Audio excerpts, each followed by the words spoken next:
What's up, YouTube? Welcome back to Celio's Network. Today I'm doing my tournament report for the Secaucus, New Jersey Regional Championships that I went to this past weekend, May 21st and 22nd. In the end, I placed 36th out of about 500 people. I saw some sources say that we had like 497, but at the tournament they announced that we had a little over 500 players. Probably after like round one no shows and stuff, it was a little under 490 or a little under 500. But before we do that, shout out to all my sponsors, especially because this was a tournament report and I am able to, travel and play a lot of tournaments right now because of you guys watching my videos and my sponsorships. So shout out to PotownStore.com, the best place to get PTCGO codes. Astral Radiance should be codes should be scannable into PTCGO on Tuesday this week, April or May 24th. And then also shout out to cardtroopergames.com, the best place to pre-order products. If you didn't already, you can probably still pre-order Astral Radiance boxes or just wait to regular order them in a couple of days. You can also pre-order the Pokemon Go sets from there. Also shout out James from Card Trooper who got top 16 at the event. PokemonCard.io, where I share my lists and you can share and view your lists as well. And Beast Coast Pokemon, YouTube channel that I'm a part of. Go check them out. We started doing some history of Pokemon TCG, kind of like info video essays that are really cool. And we also play a lot of old format Pokemon over there. So check that out. And also shout out to my sleeve sponsor, Dragon Shield. I only use Dragon Shield sleeves anyway, so sponsoring with them was a no-brainer. So, let's get into this tournament report. So, leading up to the event, I wanted to play an Arceus deck. I played Mew in Indiana, and I knew I wasn't going to play Mew again for New Jersey because day one with Mew felt great, but day two felt very out of my control. I didn't want that to happen again, so I played an Arceus deck. Now leading into it, I really wanted to play Arceus and Teleon Water because that's what I was testing the most. That's just what I was playing in online events and stuff ever since Brilliant Stars came out. I was also playing Arceus Corviknight Bibarel, and then also tried a little bit of Arceus Corviknight without Bibarel.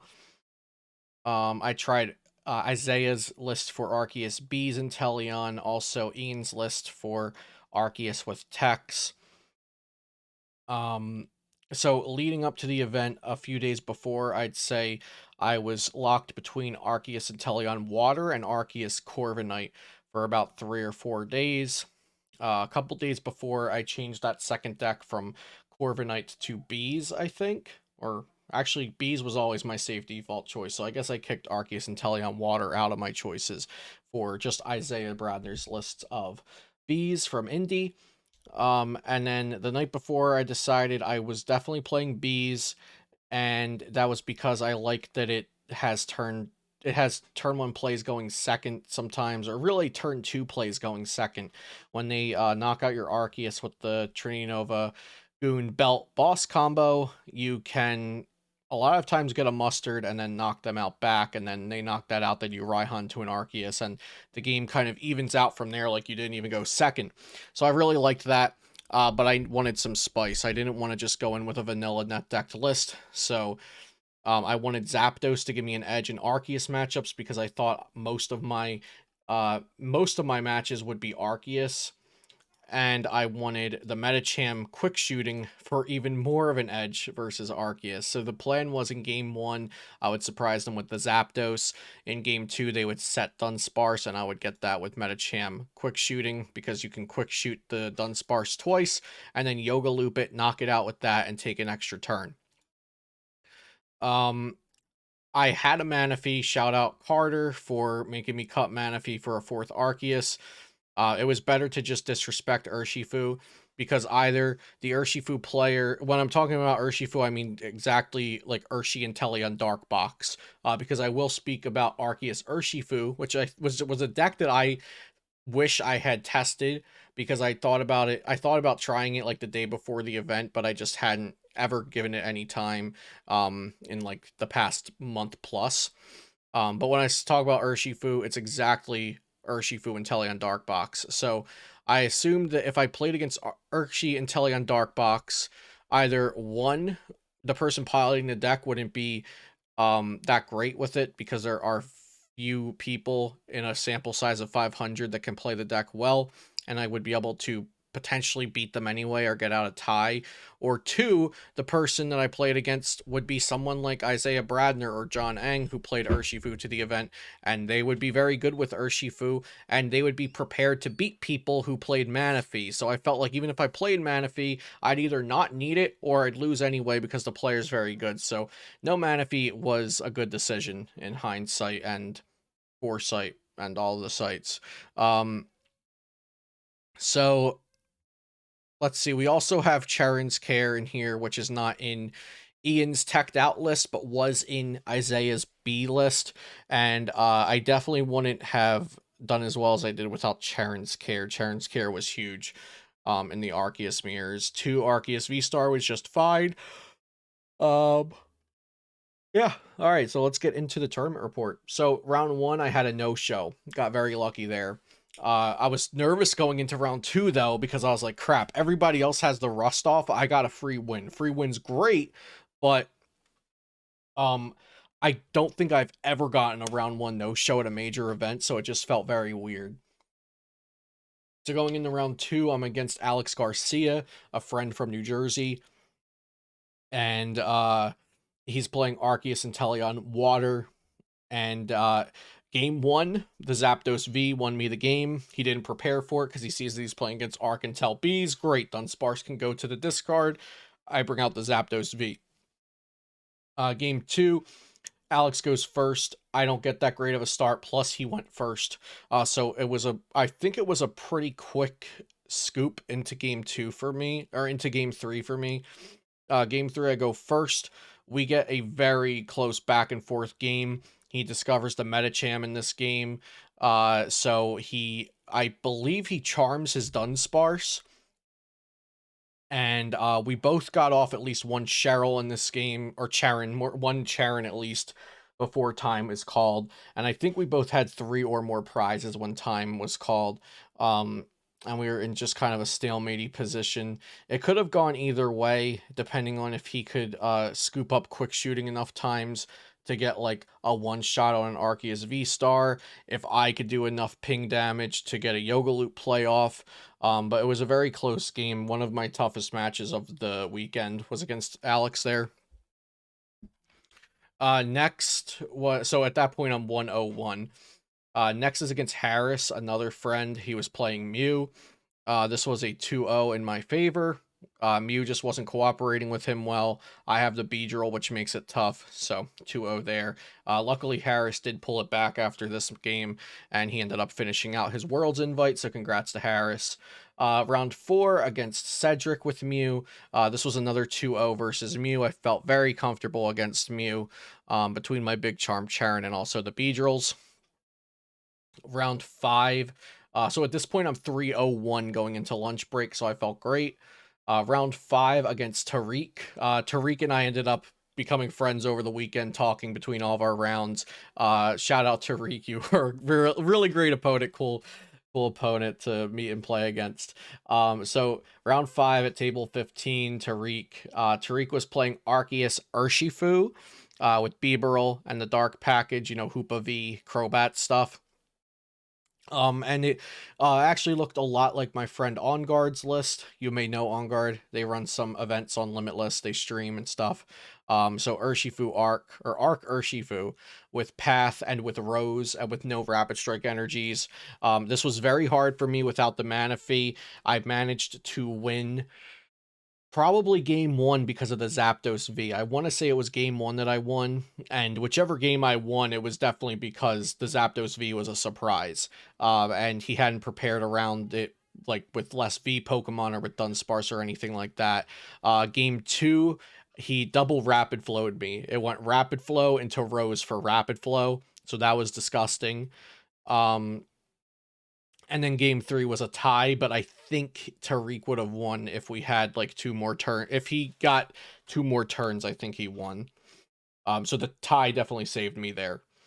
Round 6 against Jake Pilch playing Hoopamolt, Zapdos, and Teleon Dark Box, whatever you want to call it. As Stefan Ivanov has said, the name is a mess. So game 1, I thought I was playing against Urshifu. I saw the Gossifleur. I saw Sobbles. Think I saw Fighting Energy. Um, all the stuff that could point towards Urshifu. So I played very aggressively with Marnie, with bossing Drizzles. He had a pretty poor start. But that deck, whether it's Dark Box or Urshifu, can get starts where it's not doing much for the first couple turns. But I was very aggressive, making sure I was taking out Sobble Drizzles when I could. Marnie, just trying to be as aggressive as possible. In game 2, Jake prized his fighting energy, or no, he prized his fighting energy and made a misplay due to this, sending out the Zapdos to the active. But then when going to search for the fighting energy, seeing it had been prized this game, confusing it with game 1. That can happen when you're playing a very convoluted deck. It's a long game, a long day of best of threes. Games 1 and 2 and 3 can get muddied up in between there. So I had a 2-0 versus Jake on Hoopamolt. Round 7 versus Tom. Shout out Dr. Pim from the Twitch chat. Dr. Pim had been somebody that in my Twitch chat was always chirping about Lycanroc GX and then Lycanroc VMAX. And Lycanroc VMAX was not playable for quite some time. Now it was. And so when he introduced himself and told me Dr. Pim, I was like, yo, Lycanroc VMAX guy. He's like, yep, that's right. I was like, okay, we're probably against Arceus Lycanroc here. And we were. Game 1, I think I went first and I was able to boss KO and a Lycanroc and just be very aggressive for most of the game. I believe that the surprise Zapdos V also helped. But in game 2, I had the sickest play of the tournament for me, which was he benched a Zigzagoon to take a knockout. The Zigzagoon was necessary. And when he benched that Zigzagoon, I checked the discard and saw that there was a Scoop Up Net in the discard. Now, these Arceus Bibarel plus X decks typically play one net, if any, for their Pumpkaboo and their Zigzagoon. So I made a decision that I will play under the assumption my opponent only plays one net. So I made my that turn was basically like, okay, I'll just swing Terranova at the active Lycanroc or Arceus or whatever's out there. I don't really care what I'm swinging at as long as I get quick shooting intel. And I had Sobble Drizzle Drizz on the bench, so I got quick shooting Inteleon and pinged the Zigzagoon and then scoop up netted it and ping the Zigzagoon again. Swing active. He then retreated that. Oh, and also in that turn, I had Charined my big charmed Dunsparce, I believe, that had 30 damage on it to rebench it with the big charm again. And then he retreated into a different Lycanroc, bossed up my quick shooting Inteleon, and knocked it out. And I was already down Ordinary Rod. So the following turn, I Raihan to my Shady Dealing Inteleon, and I Aqua Bullet the active Lycanroc and the benched Zigzagoon that he had now put a big charm on. So the Zigzagoon had 60 damage on it. Now I put it up to 80. I think I missed a turn somewhere in there when there was an additional quick shooting play. So he had put the big charm on, I quick shooting it again. Then that turn happened where he bossed up my quick shooting Inteleon. So I Raihan Aqua Bullet 120 to the active, which would not even matter. And then 20 to the Zigzagoon, putting the Zigzagoon at 80 damage, and it has a big charm, so it has 100 HP max. The next turn, they knock out my Shady Dealings Inteleon. I go boss the damage Lycanroc VMAX, and then I had held my Starbirth this entire game. So I boss Lycanroc, and I Starbirth for Yoga Loop double turbo energy. I retreat into the Medicham, I Yoga Loop the Zigzagoon, and then I retreat into the Arceus, and I KO the Lycanroc VMAX with my extra turn from Yoga Loop. So that was one of the coolest turns of the game of the day that I had. And then 2-0 against Tom with Arc Lycanroc. Shout out Dr. Pim. Round 8, at table 7 against Wilfredo playing Whimsicott. Uh, game one, game one, I'm pretty sure Wilfredo won game one. And then game two, I was able to get set up enough and win. And game three, he just bricked. There's not really a lot of interesting things to say about Whimsicott matches because, it's like, well, they pathed and hammered and marnied and I didn't get out of it, or they pathed, hammered, marnied, and I got out of it. So game one was rough for me control wise. Game two, I was able to get Bs and things that I needed because the Bs are really good when they have double energy. And then game three, he bricked. Set up a tiny bit, but I was able to just knock things out before they mattered. So that was a win there, 2-1. And at that point, I was 6-0-2, locked for day two. Then round 9 at table 3 against Jonathan, who was playing Arc Until Dark. Game 1, drop the Zapdos and get him with that. And then game 2, I believe I started threatening the quick shooting on Dunsparce play, but he had scooped before I could like do the whole yoga loop and everything. So 2-0 to end the day at 7-0-2. Very happy about that. After that round, I got deck checked and got a game loss for the sleeve of my Galarian Zapdos V being dog-eared and I think a little bit torn on one of the corners, and then two of my Ultra Balls being dog-eared on opposite corners of the rest of the deck. So I got a game loss for that going into day two. So day two, round 10. At table 2 at this point, feeling good. 7-0-2 against Grant and Manley playing Arceus, Malamar, Jolteon. Starting off with a loss against a bad matchup, but I get to choose to go first game 2. I made it close because Grant wasn't playing bosses, and I figured that out kind of halfway through the game. So I could just retreat every damaged V that he hit into and then swing with something new. But he had locked me in the early game with Jolteon Memory Capsule, and I think I started drawing out of it like one turn too late to turn things around. So I lost to Grant. Round 11, I played against Arc Until Dark against Michael. So game 1, he goes first, and he gets the Trinity, the Belt Goon Boss KO type deal. And I almost was able to come back from it, but I think I whiffed a Grass Energy. I either whiffed a Grass Energy that turn or like the Fighting Energy for the Zapdos the following turn. And then game 2, I believe I was drawing poorly at the beginning of game 2, and then I know I made some sort of misplay where I potentially could have gotten out of the poor draws, but I forget exactly what it was. This deck was pretty convoluted and difficult to play over the course of 14 rounds. So I don't remember a lot of the plays exactly. Um, round 12 against James Arnold, my boy, with Arceus Charizard. Swift 2-0. He just ran right through me. Charizard hits for a lot of damage. Round 13, Tyler Matthews with Arc Intel B. Game 1, he went first and drew, reasonably well. And that's all you really need to do to secure it when going first. And I did not draw above average, which is what I would need to match his going first good hand.